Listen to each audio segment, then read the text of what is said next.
CCM strongly supports the various bills on your agenda today, which would provide additional review of new mandates on towns and cities by requiring a 2/3 vote of the General Assembly before they are enacted.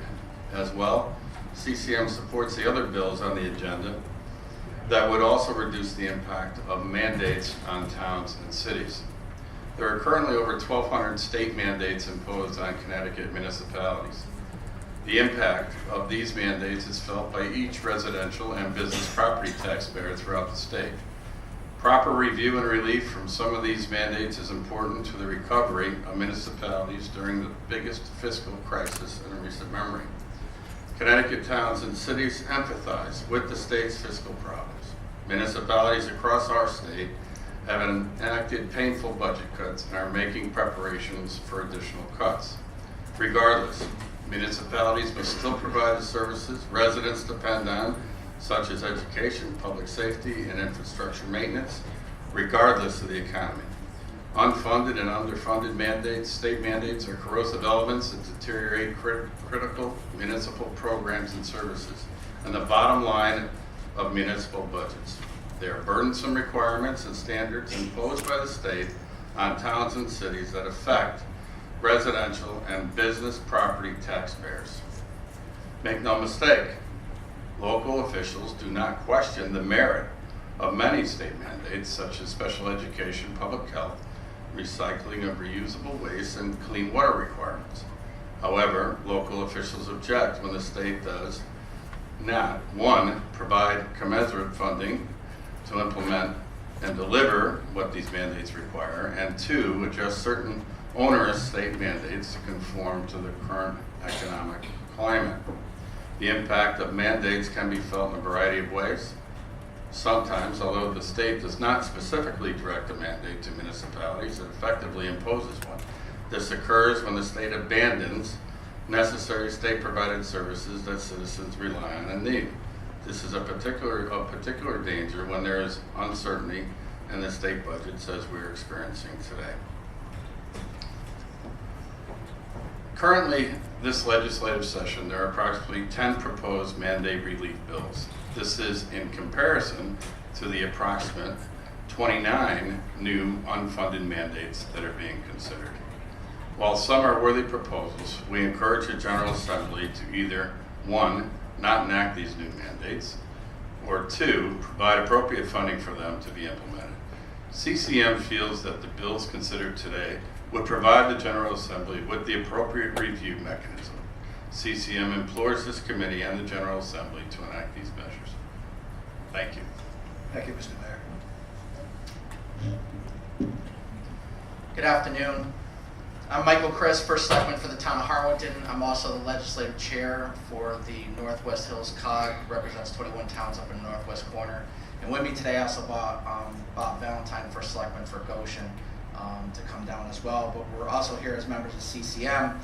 And we're actually in support of some of the budget adoption processes, and I won't repeat everything that I wrote because you all have that, and I've been down here a bunch of times this year, and I know I've seen a lot of you and talked with you one-on-one, but I just wanted to highlight a couple concerns is that, you know, no matter whether you're talking about the state or you're talking about the municipal, at the end of the day, it's not our money, it's not your money, it's the people's money. And I think we have to be responsible no matter where level we fall on, whether we're at the state level or we're at the local level. And our budgets are going to pass regardless well before the state, as we always do in the past. But we're faced with two problems, either over-taxation or under-taxation. And that's going to require us to either do supplemental billing under the statutes or possibly processing a whole bunch of refunds if the budget doesn't go through as proposed. I think we have to understand that we're all in this together. And you know, some of the concerns have come out over the years that municipalities are always looking for money. Well, I can assure you that this year we're not looking for money, but we're looking to be partners with you for the first time in history, and we have a chance to make history right now.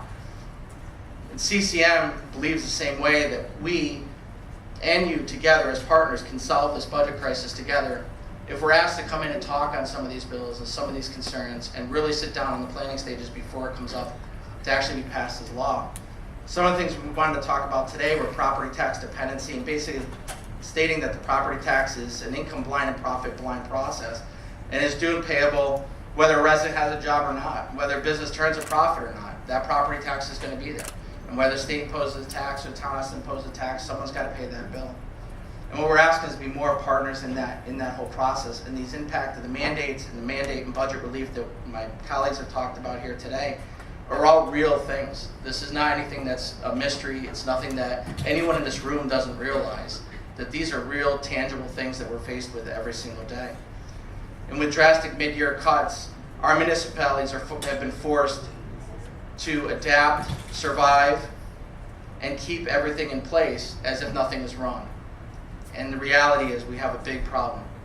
And we understand that the budget process is a long and lengthy one, and that the towns themselves face the same problem every year. But what do?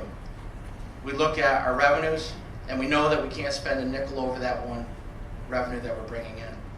And we know that we have to stay within our expenditures every year, because that's what our residents want. That's what your residents want. It's not about ours or yours, it's about our residents. A May 1st deadline for adopting a budget is not unheard of. It'd be something that would help all municipalities across the state, at least for the municipal side of the expenditures, so that we can put together a responsible budget in front of our residents so that they know what that impact can be and they can try to survive and weather the storm with us. The goal is, and the reality is, that most of these families are working 2, 3, 4 jobs, trying to run the kids around, or they're on fixed incomes and having their pensions drawn down year after year. And it's going to come a point in time where we really have to sit back and wonder, is it worth buying a house if we can't sell the house in this state? My concerns are the same as all my colleagues here, and we ask that you take all of our testimony seriously and under the understanding that we're here as partners, not here in an adversarial way in any way, shape, or form, but we're here to help. We're here to help try to provide some feedback and some real tangible solutions to the problem, and would love to be able to sit at the table with you and help you through the process. So thank you for having us here today. Thank you, Mr. First Selectman. You going to say anything, sir?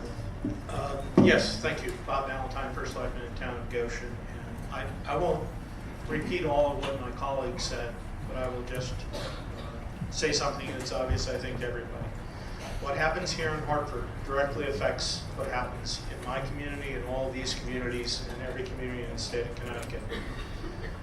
When we are asked to do more with less money, when we are asked to adjust mid-year with promises that were already made in the rescissions that happened this year, when we're asked to take on a responsibility that's never been a municipal responsibility in the teacher's retirement account, we have one place to go, and that is property tax.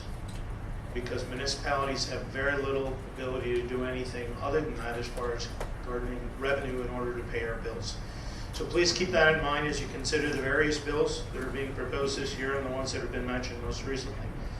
Because for every municipality, I don't care whether you're a large municipality and you have a high mill rate, or you're a smaller municipality and you have a smaller mill rate. Our residents can't react to substantial increases in fund balance, irrespective of what community you live in, irrespective of what the median income is of that community. People just can't. We all have seniors who are on fixed incomes. We have disabled people who are on fixed incomes. For us to irresponsibly raise their expenses to live in our communities through the property tax, as First Selectman Chris says, just doesn't make an awful lot of sense. Certainly, we have a budget problem that needs to be dealt with, and I think the legislature will deal with that over time. But keep in mind, pushing it off to the municipalities really is not a very good solution, because that hits everybody irrespective, as Mike said, irrespective of what your income, anything is. You know, we have two options. When we raise taxes in the state of Connecticut with the property tax, you either pay your property tax, or we are forced to take your property and give it to someone who will pay your property tax. And that's the stark reality of property tax. We just don't have other options. So thank you very much for the opportunity. Thank you, Mr. First Selectman, and thank you to all of you for your service each and every day. That's where the rubber meets the road when you're down on Main Street dealing with all the problems you deal with. So I like the conversation about being partners, and I think that that's a long time coming, and hope that we can get there. In terms of the process here, we have to, by this committee, have a budget by April 27th, and the Finance Committee by the next day, April 28th, which could be argued is a bit backwards, but that's the system. And I'm hoping that by sometime in mid-May, which may not meet the time frame of all of your referendums and town meetings, but hopefully we can push for a comprehensive budget package by an earlier time, and that would be my goal. Is there any conversation?